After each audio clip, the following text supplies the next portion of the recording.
It's 8:45 p.m. on Monday, January the 16th, 2017, and the Nottingham Panthers are still the Continental Cup champions, and this is the Cats Whiskers podcast live.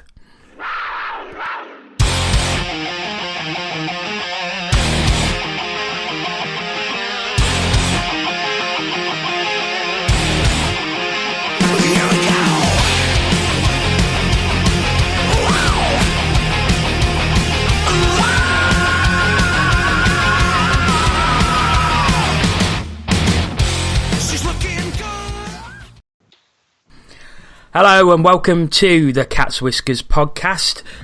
No doubt another very giddy edition after last night's sense of amazement after Panthers won the Continental Cup. So joining me tonight to talk about the Continental Cup in a bit more detail are Tina Taylor. Hiya. Paul Balm. Hello. Andy Haywood. Evening. And Antoine Marie-Jeanne. And a champion evening to you all. Champion evening to you too as well, sir. Right, we'll get straight into it. The Continental Cup final took place in Ritten, Italy. For those who do not know, I can't imagine there's very many listening to this who didn't know that was going on. They won't know by the end of this. They will know by the end of this. Make sure of that. Certainly will do.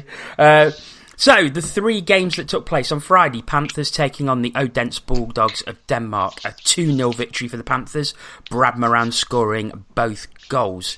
On Saturday, Panthers took on Berberi's Atreo of the Kazakhstan and skated away with a 3-2 penalty shot victory.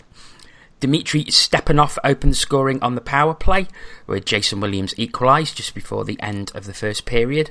No scoring in the second before Brian McGrattan, with just 6 minutes and 30 seconds to go, made it 2-1 Panthers, but Stepanov came up again at 54-49 to make it 2-2. No scoring in overtime, so on penalty shots, Thomas Vack did score for Atreo, but Matt Carter and Chris Lawrence scored for the Panthers.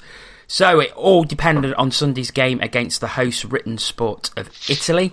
Panthers winning 4-1. Matt Carter in the first period on the power play. Chris Lawrence early in the second period.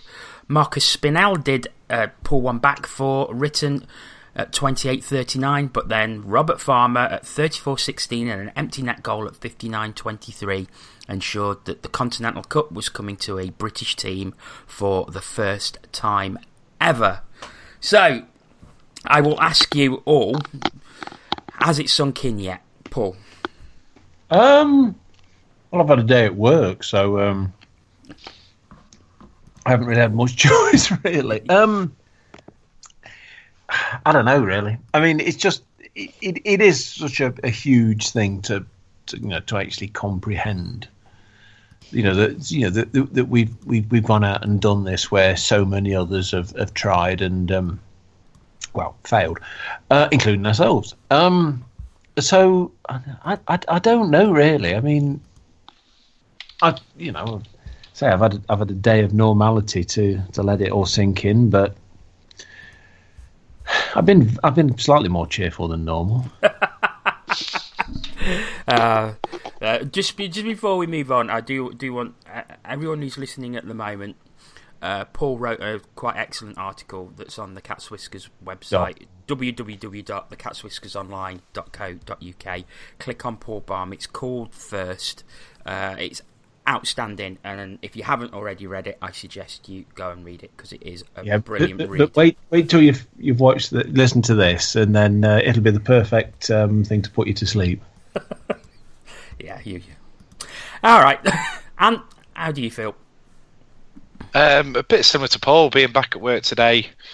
There are a handful of Panthers fans in the office, so we kind of got together over the water cooler, if you like, typical officey type thing, and we basically everybody had a big smile on their face. But I don't think it's going to sink in properly until I actually see the trophy.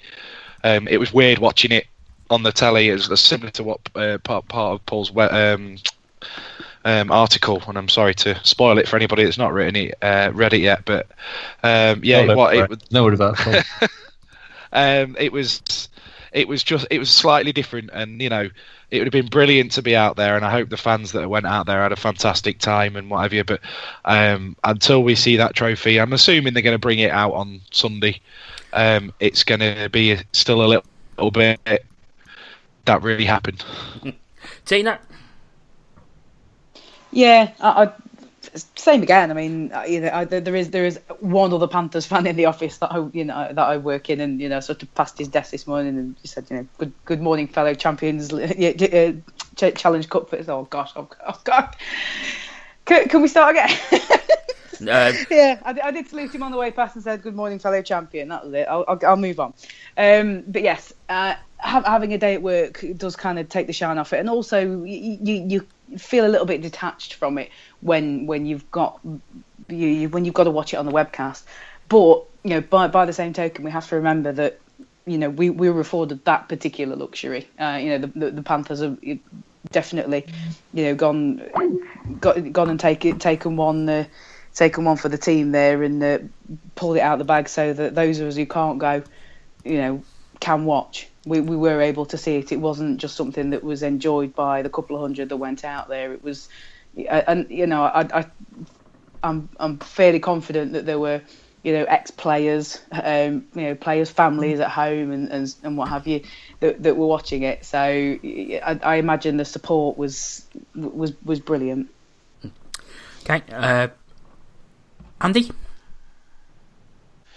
Yeah, it's as I alluded to yesterday. I don't think it will ever truly sink in until probably a few years down the line. But it certainly still feels good at this stage. Again, there's a few Panthers fans at my boy place, but I've not really seen anyone apart from one gentleman who I saw at dinner time, and he's more of a sort of a casual fan, and he just said that he'd seen that they'd won, but it was obviously a fantastic achievement, and it really is, and it's it will take a bit of time before it does truly sink in, and obviously like we mentioned earlier on, everyone's back at work, so it's sort of apart from the people that are off, all the people that were out there, unfortunately we have to get on with the daily grind, I suppose. So it's been a bit of a case of back to normality.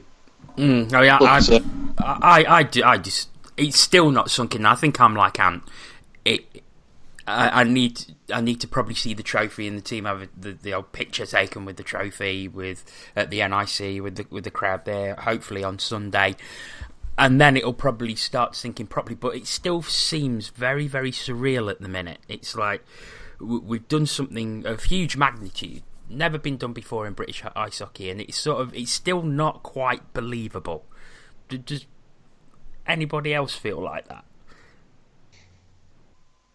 Yeah. Oh. Yeah. Sorry. I was being polite. I was waiting for everybody else to come in, but yes. It doesn't feel real. I mean, you sort of watch things on the telly, and they're not real, and we've watched it on the telly, and we kind of think it might not be real. So yeah, I think when we see it, that might be it. If you're listening tonight, please get in touch with us via Twitter. It's @CatsWhiskers TV. Just your thoughts on the Continental Cup, whether Panthers fans or fans of any other team. All your comments are welcome, so please get them into us. So on to the games themselves, and what do you think were the keys to Panthers winning the championship, Andy? Well, I think ultimately from watching the games, apart from probably half of the RTO game on Saturday, I think we were by far the better team. Yeah.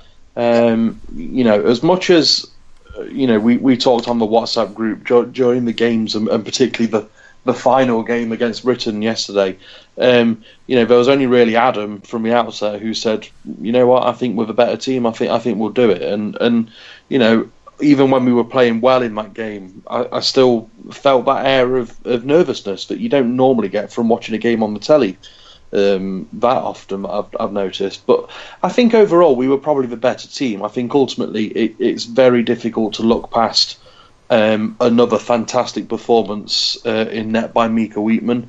in knockout or big cup games, he seems to have the knack of really overperforming. Obviously he had that spell where he conceded no goals in both semi-finals and the final last year of the Challenge Cup and playoffs, and then obviously he's conceded 3 goals in 3 games over the weekend. That's a tremendous, and it's no surprise that he was voted netminder of the tournament. But I do think as a team, I think we played really well. I think ultimately, yes, we had 1 or 2 players that we'll get to later that we think stood out. But I think overall, there was no real sort of, one line that stole the show, or there was no sort of few players that really stank the place out. Everyone put a shift in, whether that be scoring goals, whether that being defensively responsible, whether that be being great on the penalty kill, which was fantastic most of the weekend. I just think we clicked, and I think we kind of had a bit of everything. Yeah, Paul. We scored more goals than the other teams did. Have you watched sport before? I think part of it is. I mean, I agree with pretty much everything that Andy said. So I probably better think of something else. I think part of it though is that we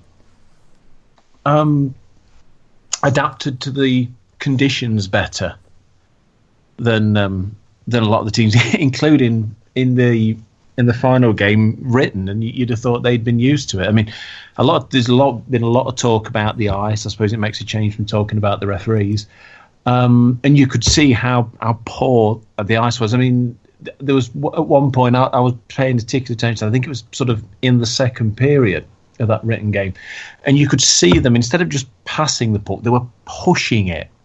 They were having to put that extra effort in to get it through the snow and that. But they was like, right, these are what the conditions are. This is how we've got to deal with them, and they did. But I mean, it sounds cheesy. We were talking about players and things, but I would really have struggled to have picked a man of the match from the game last night. And because I thought there wasn't really anybody who had a bad game, and there were 1 or 2 people we were talking about who did. Now spare them the blushes, but because at the end of the day, it's a team game. But I just think we went into it with the right attitude, and did what we had to do. Yeah, Tina. Yeah, I can only. I'm just going to sound like a broken record. I mean, I've got just to sort of back up Andy's point about penalty killing. I mean, unless I've written something down wrong, we only conceded 1 goal all weekend. We were so, and that was against the Kazakhs. So they were the only ones that sort of found a way through. And looking at the other side of it, our power play, which I usually find to be much of a muchness, was pretty good as well. There was only the Kazakhs that really kept us at bay. Yeah, I've got the stats in front of me actually. Well, so have I. Yeah. Shall we see if they match? Yeah, Panthers 90.9% on the penalty kill. So 11 times short-handed and 1 power play goal against. On the power play, 13 times they had the advantage and scored 5 power play goals. So 38.46 power play percentage. So special teams doing very well. If you go and do that, you're always going to have a chance, aren't you? Yeah, absolutely. But even on scoring efficiency, I mean, they do drill down their stats on the EIHL website. It's pretty good. Scoring efficiency, Panthers were the best with 90 shots on goal and 9 goals. So a 10% scoring efficiency, which is by far and away the best out of all 4 teams. Okay, the silence tells me to move on. There's not a lot you can say about that. It just is. No, I mean, for me, the biggest thing I thought of the weekend was our discipline. The one thing I was really worried about was the officiating. And apart from periods in that middle game, I thought we did really well. To be fair, we didn't react to the provocation. There was some borderline calls given against us. There were some blatant calls not given for us, but we didn't react. We just got on with the job, and I think for me that was the key for me. Mm. Yeah, I mean, we only had 7 players who were penalised over the course of the weekend, and that just speaks volumes to me. I mean, just it's I've seen Panthers teams implode at bad officiating in our own country. So with what everybody was sort of saying. I mean, I don't remember the sort of the last time that you were all sort of alluding to, but I like how Ant put that. The discipline was there. We had a couple of delay of game penalties, a few hookings smattered around here and there, and one token too many men on the ice penalty, which never a pleasant penalty. Hashtag standard. But at least we didn't take it twice in one game. No, we certainly didn't. I suppose another question, and I think Andy's probably answered this for himself, but do you think Panthers look troubled in any of the 3 games? And start with you.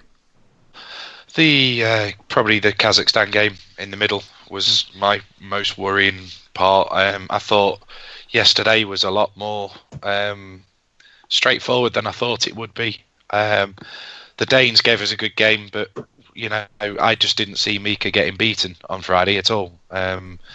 He was just when he's in the zone, and it was brilliant. So for me, it was just there was about a sort of a 10-minute period in that Kazakhstan game where we went down 1-0. We should have been 1-1. I still maintain that, even after seeing multiple angles of the replays. And that was the one for me that caused me a little bit of panic. But we got the job done in the end. Okay. Paul? I thought there was about a 10-minute period, second period, against Ritten, where after their keeper made that save from Lindhagen, it's not as good as Cruikshank's, and then they scored a couple of minutes later on about the only mistake I think that Mika Wheatman made all weekend, and we'd be really churlish to point that out, I suppose. But too late. And then I thought that changed the momentum for a while. And when Farmer got that goal at the end of that period, I said to the kids that we needed that. I think if we'd have gone in 2-1, it'd have made that third period a bit dicey. But as it was, after we made it 3-1, I don't think it ever looked in doubt. And that's coming from me. Yeah. Andy, I think I already know your answer to this. I think I kind of agree with Ant. I think the fact that we were scoreless in that second period on Saturday against the Kazakhstan team, I think that was really the only sort of time that seemed there was part of me that thought, what, they lost, because ultimately as well, I think we all thought that Ritten were probably going to be the favourites, and obviously when the Kazakhs took them to penalty shots, I personally thought, well, they're obviously not going to be, a gimme or a walkover. It's going to be one hell of a tough game against this Kazakhstan team. And obviously then when we go in 1-1, and then obviously it's a scoreless middle period, and then the third period starts very much the same, I kind of just thought it's one of them games where it could very easily be a really scrappy goal that could just end it there and then, and obviously luckily it wasn't, but I think that was probably the only time where I felt slightly more nervous than I did the rest of the weekend. Yeah. Okay. Of course, Panthers did 3 webcasts from all 3 games, so all games shown live. What are your thoughts on the webcasts, Tina? The webcast itself was, it was good. they made the best of a small arena, I think. There were a few times where you could see the camera sort of trying to get in the corner, and you've got the commentators in the way. You've got Jeff Warren, Gary Moran, who are getting in the way, trying to look at what's going on so they can commentate on it. But other than that was probably the only hiccup, really. It's the same guys who have been running the Sheffield one, so we what the quality is going to be like. It's going to be well produced.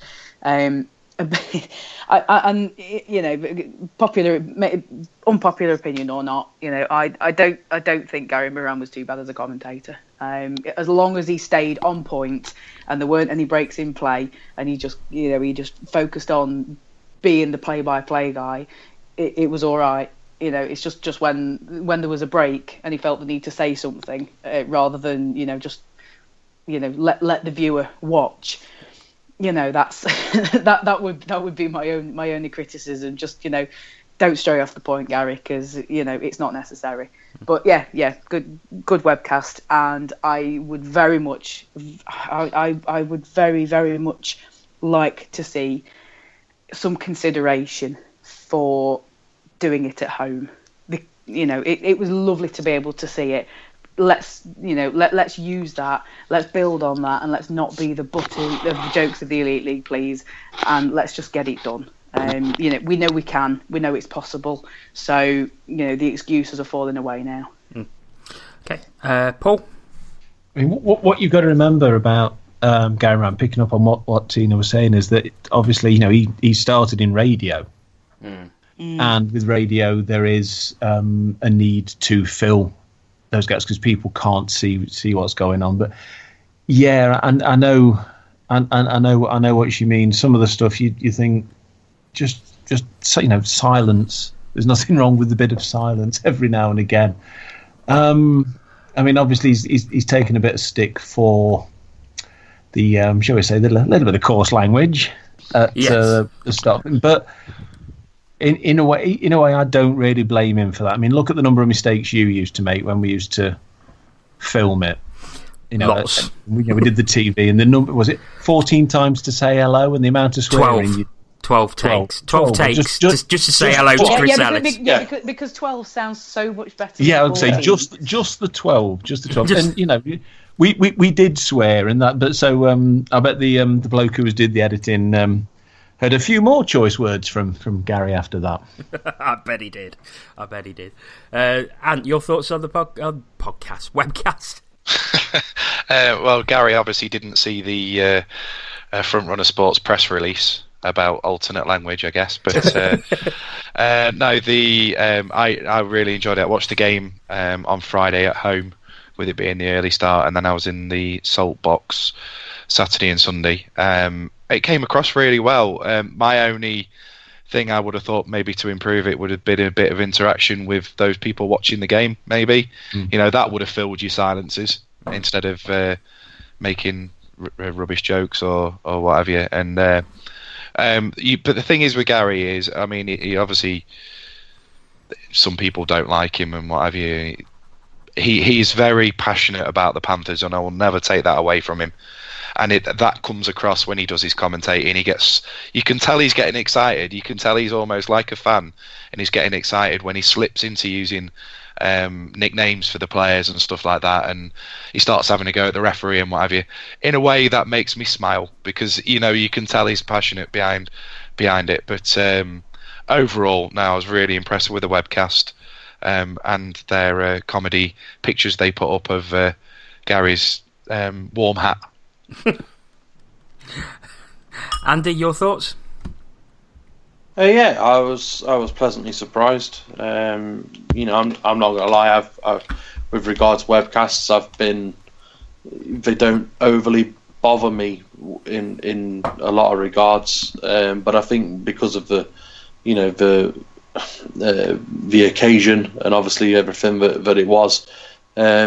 I was more than happy to watch the webcast, and obviously it was very well produced, bar the one slip up, I had no problems watching it.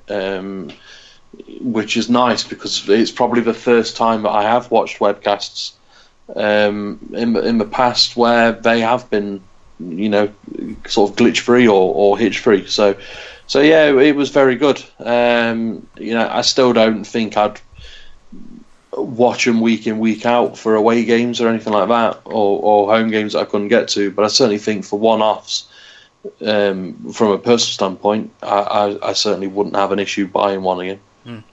I think the thing I really liked about them was it was often on webcasts, nothing happens in the period breaks. You just see the Zamboni going round. What I liked with what Panthers did with this was that there was interviews, or there was something to fill those period breaks. They had interviews, there was highlights from the previous game, and I thought that was really good. That added to the value of it for me, and I really got to tip my hat to the production crew, because I thought that was very, very well produced.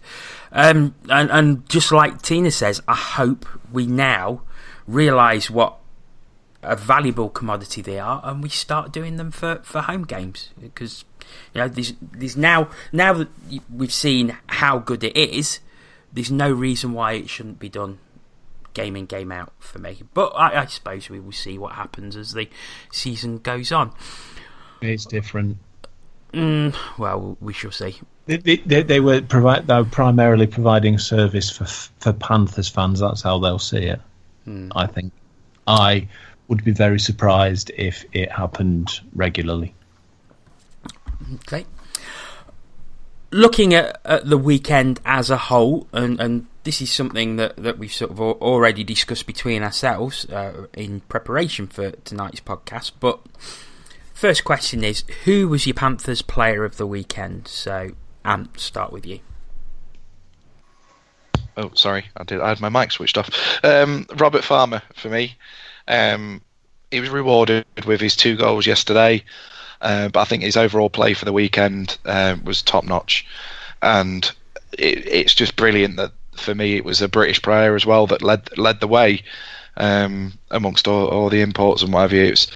I just thought, he did what he needed to do. He got in the goalie's face a couple of times and had a few cheeky digs at their defenders and what have you. And yeah, he was just brilliant, or practically faultless for me. Okay. Andy? For me, Williams. Since he's come in, I just think the guy has been different class. You can see he's one of the very few players that whenever he gets the puck, you kind of expect things to happen. We've had players in the past, like Ling, or going further back, someone like Lee Jim, players like that, where when they get the puck, you get that air of excitement and something could happen here now. And we get that with Jason Williams, in my opinion. And I thought this weekend he was incredibly good value for his 4 points. He's, I presume he's probably one of the top point scorers in the Continental Cup this year, because he'd put up good numbers with Written before us as well, hadn't he? He did. 3, I think, yeah. Although you have to remember the glut of points that some of our players got in the second round. Yeah. Paul, your player of the weekend. But by the time I got around to answering this, all the best ones had gone. But I mean, Andy's already touched on that. I think it was Andy anyway. I thought Mika Wheatman was exceptional. So I probably made one mistake all weekend, and you can't really say better than that. Yeah, I mean, to give you Wheatman's stats. 96.97% save percentage and a goals against average of 0.97, because of course one game went to overtime, so it isn't 1 goal a game average. So a quite outstanding performance by Wheatman. Tina, did you manage to pick one? Because I know you were struggling. Yeah, well, I sort of had a bit of a problem in similar to Paul. By the time I got to respond to the question, my top thoughts had gone. So I sort of started to think around the team, and I'm sorry, Jono, I am going to just go with the answer I actually gave earlier on. I mean, I was struggling I was really torn between the the utility aspect of Lindhagen and McMillan, because there were a few times where I saw both of them playing defence and playing forward, and of course McMillan does quite a lot of penalty killing as a forward, so there was an awful lot of switching around for both of those guys, and they just I'm fairly confident that they will have played an absolute truckload of minutes, and given the impact guys the rest that they needed to be the impact guys. So yeah, Lindhagen and McMillan as a defensive and forward tandem probably deserve a bit of recognition, but also surprisingly Brad Moran, we've chided him in the past, and there's a bit of unrest about him generally throughout the fan base, I think. But I think he did a really good job this weekend. He's come out with 4 points. He's not necessarily led the team, but he has sort of set an example. I mean, there is a genuine possibility that the discipline, it has sort of come to come from Moran's influence, because he's one of these guys. He's just not controversial, and that's possibly what's helped, because he can just take a step back when there's a bit of a melee, or when there's a possible bit of a bit of handbags going on, and I think that which he gets chided for quite a lot, I think in this sort of case, has actually served him well, and the rest of the team seem to have had that as well. So I think all those guys for me, sort of coming down from the absolute highs, because I agree Farmer has been absolutely brilliant. Williams, I mean, what a player he's been from arriving, but this weekend as well, he's just carried on, and Wheatman, he's only conceded the 1 goal. So I mean, it's you start to look around the rest of the team, and those are the guys that I wanted to pick up on. And I would agree with I think all of your picks, but I think Moran especially has been pretty clutch. He was a top point scorer in this group. He was top point scorer in the group in Odense as well. So when it's mattered, he's come up with the goods. I thought Lindhagen was excellent all weekend, but I've had a bit of a change of mind, and it's really thinking about it for the whole Continental Cup competition rather than just this final that's taken place in Britain. And I'm going to give it to Brian McGrattan, for the simple reason that he scored 5 goals overall in this competition, 2 in Hacker, 2 in Odense that were both game-winning goals, and then that very important goal he scored on Saturday. And I think he's really come to the fore in this tournament, and for someone who was classed as a goon, as an enforcer, who will probably be in the box all the time against European referees, he took 2 penalty minutes this weekend. And so that's where my vote would go to, because I think. But he's a goon. No, he isn't. I think there is anybody who says that, God, have a word with yourself. Sorry, go on, I think there is the one person we missed out of all this who's got to have at least a special mention, and that's Alex Nikiforuk. Oh gosh. Yeah. He won't. If he's got any sense, he'll be asleep now if he can get any sleep, because I bet he must be knackered. He looked knackered at the end of the game when he was climbing on the plexi. I did wonder he was going to climb on the plexi with a trophy, even no David Clark this time round. But yeah, I mean, what he's been through this weekend. Yes, of course. Honorary TCW man of the match for last night's game. But yes, I think he does certainly deserve a mention. Okay, moving on. Moment of the weekend. Tina, start with you with this one. I've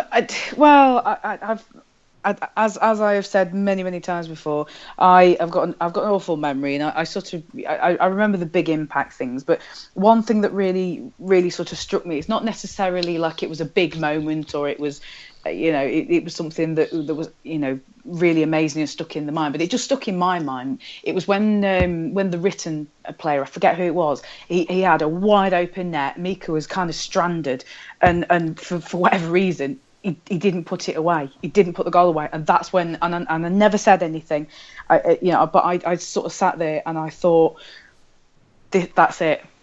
If we weren't going to win, that goal would have gone in, and that would have been the springboard for Written to go and take the game from us.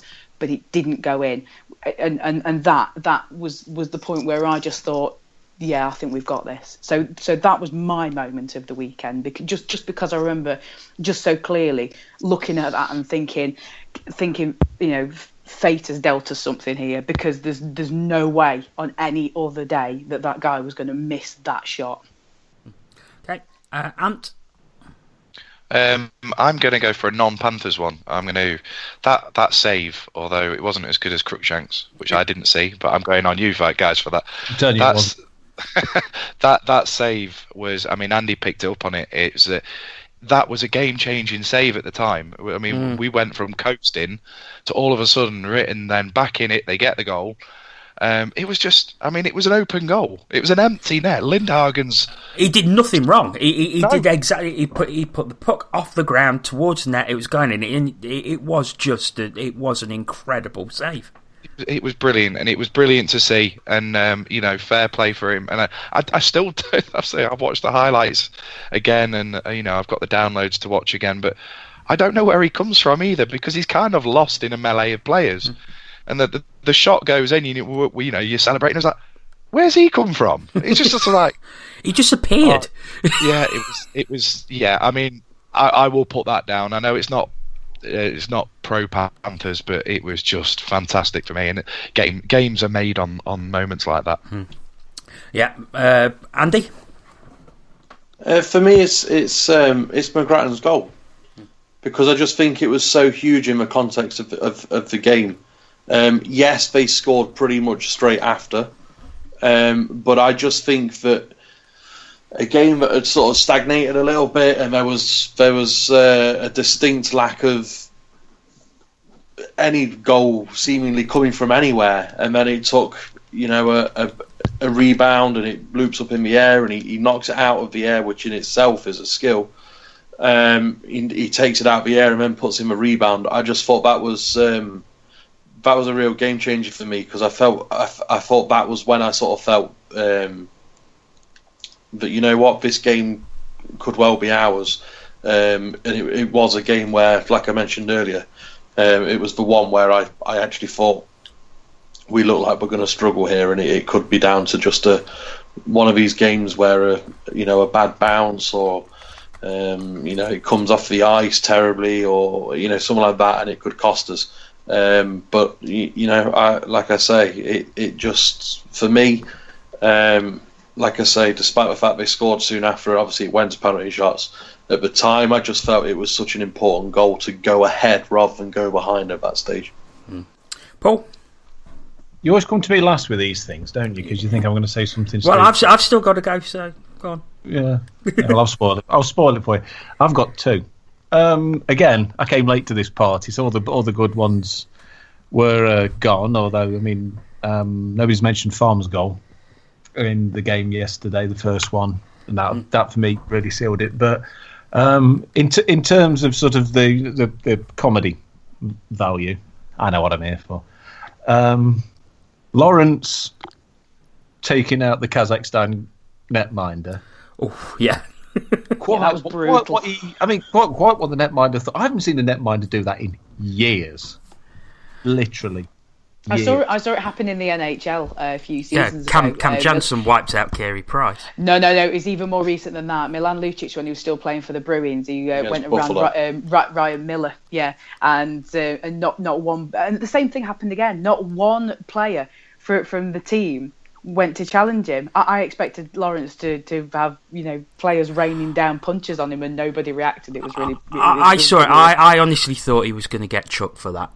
I thought, oh, he's been thrown out of the game here, and nothing. He didn't get anything. I was amazed. Yeah. European referees. Well, come on. We've been in Europe. Aren't we supposed to moan about European referees? Well, true. Isn't that the rule? Well, I mean, the rules have all changed, haven't they?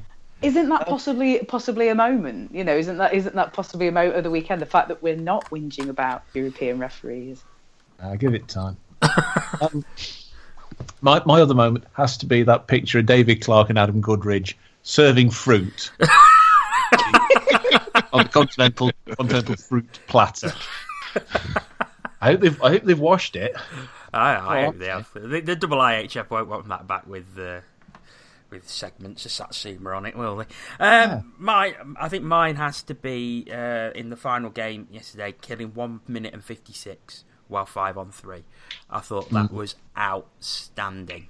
Can't disagree with you there, Johnny. I mean, as well, the constant number of kills at the end of that of the second game. Oh yes, where we were just getting we were just getting caught from penalty after penalty after penalty, and we didn't really give in to that, because that could have gotten a lot worse.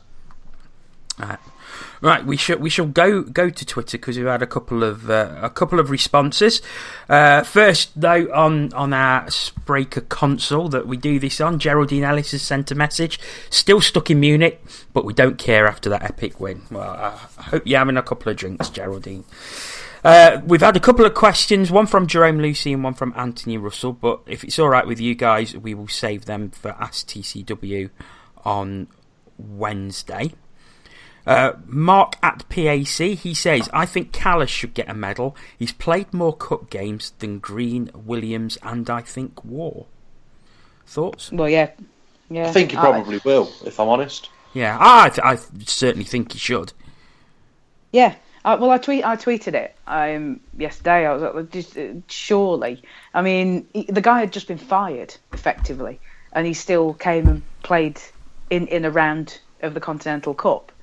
And was outstanding as well. Yeah, I mean, and he was really good. So, you know, he could have stuck two fingers up and said, "Nah, I'm going home," but he didn't. He came and played. So, yeah, why the heck shouldn't he? Yeah, totally agree. Another question we've had from Lee Constable. Brilliant European history-making victory. I hope we get a CHL spot. Would the CHL attract some better players to us? On the CHL spot, and I know we talked about this last night, but a lot of the talk now is that the CHL put in that invitation only has to be ratified by the board, because there was a big fear that the Kazakhstan team would win, and they've only got an arena that holds 1,000, and it is quite a long way east, so would have caused a lot of travelling for the people who would ever end up in their group. I think that with us having been in the CHL before, and with us having the arena that we have, I would like to think it's just a formality that we will get accepted. And the highest attendance is in that round. Yes, as well. So I think I like to think it would just be a formality that we get accepted into it. There's no truth in the rumour then that Tony Smith doesn't want us to travel to the games. doesn't want us to go into Europe because we'd have to travel. Just what I've heard. No comment. But I suppose CHL. I suppose it would be a tool for attracting some better players to us for next season. I suppose we will have to wait and see. So long as we actually sign them for the season and not sign these mercenary types. I think for 2 games. Yeah, I think they've learned their lesson from that. I was just going to say I don't think we do it in the same way we did before, because nobody has done since. No. So that really wraps it up for our look at the Continental Cup. Just massive congratulations to the Nottingham Panthers. You've made us all incredibly proud, and it's great to see us lift a European trophy and be the first British team to do it as well. Great stuff. Okay, and to always be first. Sorry, and to always be yeah, absolutely. Read Paul's article. You'll see what he means. We're going to move on to look at some of the other news that's taken place in the Elite League, which... What? Hang on. What? Well, something else has been happening? Yeah. Well, seriously? Well, I'm pretty sure that all of us haven't paid a great deal of attention to the Elite League this week, so we apologise. Well, put it this way: if it wasn't for the agenda, I wouldn't have had a clue what happened. Yes, folks, we have an agenda. I know that's going to come as a surprise to some of you.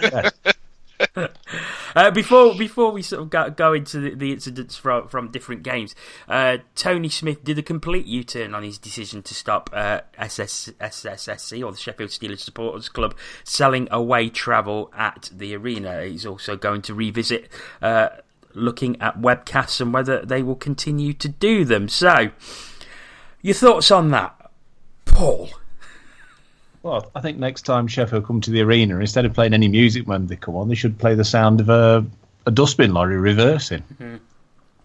Or something. This vehicle is reversing. This team is changing its mind.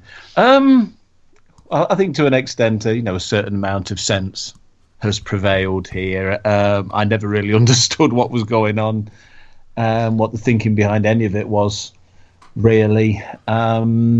Right, fair. There's plenty of people saying fair play to him for looking into this and changing his mind, and they've got a point. But by the same token, did he not sort of think this was going to happen in the first place, or did he think what was going to happen in the first place? I don't know. Any other thoughts on that? Well, it's common sense has prevailed, but I mean, ultimately, it shouldn't have had to in the first place, in my opinion. But at least it has now, and at least it's all sorted. Okay. Looking at the results that took place Wednesday night, Steelers beating the Edinburgh Capitals 5-2. On Saturday, the Capitals got a victory against the Braehead Clan 3-2. In the big game, the Belfast Giants beat the Cardiff Devils at Ice Arena Wales in overtime. Sheffield with a 6-5 victory over the Coventry Blaze. And the Dundee Stars with an overtime victory 4-3 over the Fife Flyers in Fife. On Sunday, the return fixture, Blaze 3, Steelers 4 in overtime. Storm 6, Clan 3, so a 0-point weekend for the Braehead Clan. The Edinburgh Capitals with a 4-3 loss to the Fife Flyers at Murrayfield, and the Dundee Stars with a great 4-point weekend for them, beating the Belfast Giants on penalty shots. So Sheffield with 6 points over the week. Dundee also getting 4 points. Belfast with 3 keeps them in contention. Just 1 for Cardiff from their one game. And no points for the Braehead Clan. So, just to pick up on the game on Saturday between the Cardiff Devils and the Belfast Giants, it was all over social media. Very bad looking check on Alex Foster of the Giants. Through the numbers, into the boards, looked, in all intents and purposes, checking from behind, went completely unpunished by referee Stefan Hogarth. Who's seen that? Yes. Thoughts? Well, it's not a good one. I'll be surprised if it's not reviewed, and I'll be even more surprised if there's not a suspension. Mm-hmm. It didn't look good at all. I don't think, and obviously, I don't know. Do we know if the player was injured on the player at all? I think he was okay. I think he carried on. You see, I mean, ultimately, I don't think that should count, but I know that it does. Obviously, they have a slightly higher sanction if a player is injured on the resulting hit, but it certainly didn't look good, and well, it didn't look good because it wasn't ultimately, and yeah, I thoroughly expect that'll get looked at again, and it'll be having a seat for a few games. Yeah, absolutely.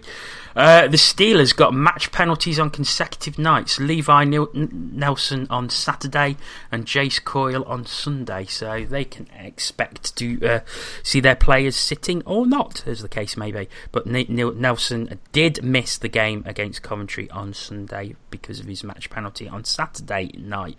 And Levi Nelson is a player you particularly admire. So your thoughts on that? I've not seen it. To be honest, I'm not. I don't think I'm not seeing anything, but I just say thoughts that consecutive nights it's match penalties for the Steelers. They're playing Coventry though, aren't they? Was Kevin Noble involved? And I seem to think I don't think. I think he was out. He was out injured. So yes, he was. He's been out injured, as has Jim Jorgensen. So defensively, the Coventry Blaze have been a little bit frail, actually. So sorry to interject, but I just want to just have a little. Session for Brian Stewart. Poor bloke faced 43 shots at Sheffield and then 57 in the Sky Dome on Sunday. 57 shots on goal. That is ridiculous. So you can tell that the Blaze are definitely missing those two defensive bodies. And I believe they had another two in the box on misconducts as well. So I think there was down to one defenseman at one point, which is ridiculous. But a quick look at the Elite League table. Sorry for just brushing through the Elite League, but we really haven't been paying any attention this weekend, and I'm sure you can forgive us for that one. Yeah, and if you can't, we probably don't care over the sound of the sound of our Continental Cup trophy. Probably. So, Cardiff at the top with 49 points from 32 games. Belfast 3 points behind, having played a game more. Sheffield have moved into third and they've moved closer. They're 44 points from 31 games. Then Panthers, who are still fourth despite having not played over the weekend, 37 points from 30 games. Tina, you've got a stat? Well, it's not a stat as such, but and I don't know if this would maybe have been more warranted for discussion on Thursday for the preview. But as you've mentioned it, I'll go into it. But I do a very unscientific table at the side of the league table, which just sort of shows maximum yield from however many games have been played. So, for example, at the moment, the Clan and the Blaze have both played 34 games. So if you even everybody out to 34 games and just show off the maximum points, as it stands at the moment, the Giants would be on 48 points and we would be on 45. Now, obviously, we play the Giants on Friday, and if we win that game, then that sort of turns slightly, whereas we will have 45 and the Giants will have 46 because we'll have taken those 2 points off them.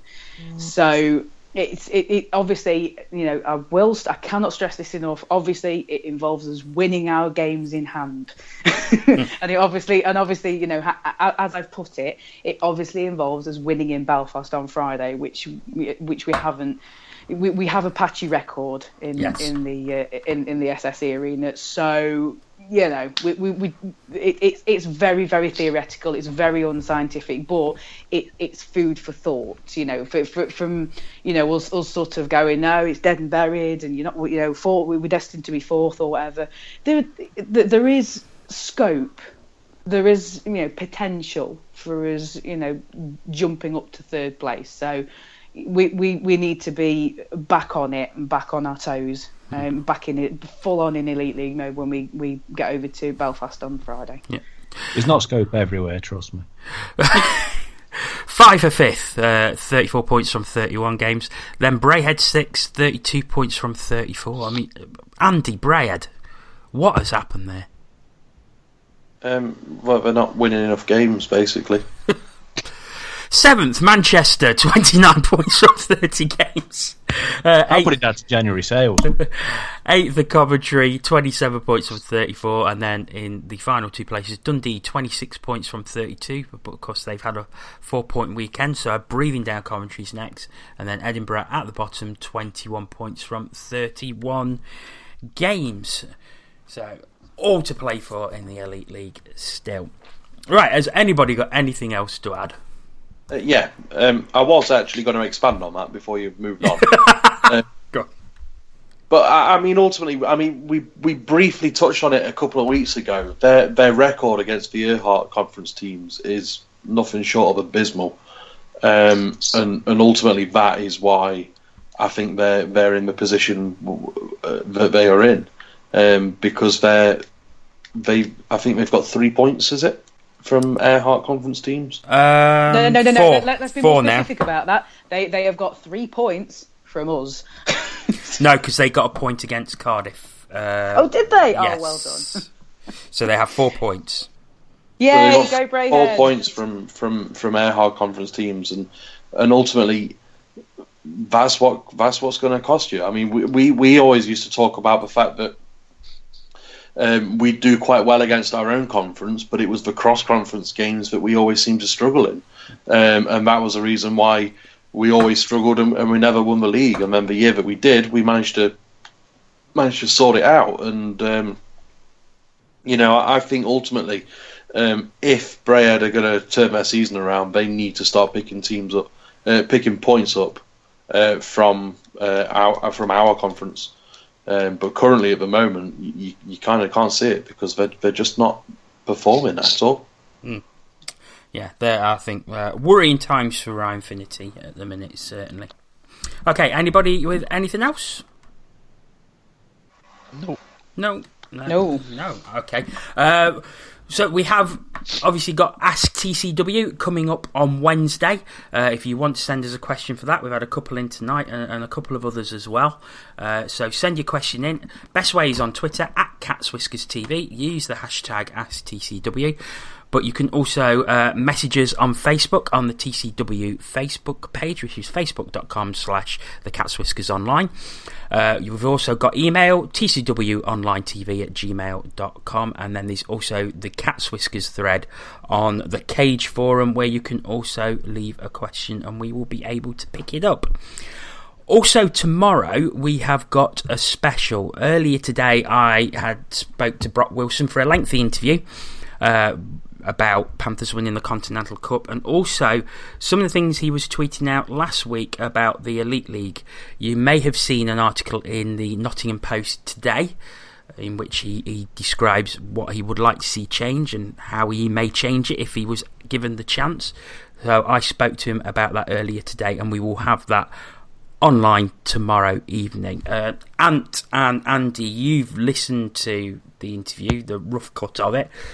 Just very quickly, without giving anything away, your thoughts on that interview? It's very interesting and well worth a listen. I'll leave it at that. Yeah. And Brock comes across as he's more passionate. It's definitely well worth a listen. Okay, so hoping to get that online hopefully early tomorrow evening around 7-8 o'clock, but obviously check out our Twitter @CatsWhiskersTV, and that will be on there as soon as it's uploaded. Okay, all that's left to say is thank you very much to you for listening, and thank you very much to Paul Balm. Thank you. You can all go and read the article now. Yeah, www.thecatswhiskersonline.co.uk. Click on Paul Balm. Seriously, you won't be disappointed. It's brilliant. Thank you, Tina Taylor. TTFN, yes, I agree. Go read Paul's article. Do it now. Antoine Marie-Jeanne. Have a champion evening, guys, and if you're proud to be a Panther, clap your hands. That went down well. Finally, Andy Haywood. Good night. Oh dear. We will be back obviously on Wednesday for Ask TCW, and listen out for the Brock Wilson interview, which will be on Tuesday evening. But until then, thank you very much once again for listening. We'll speak to you then. Take care.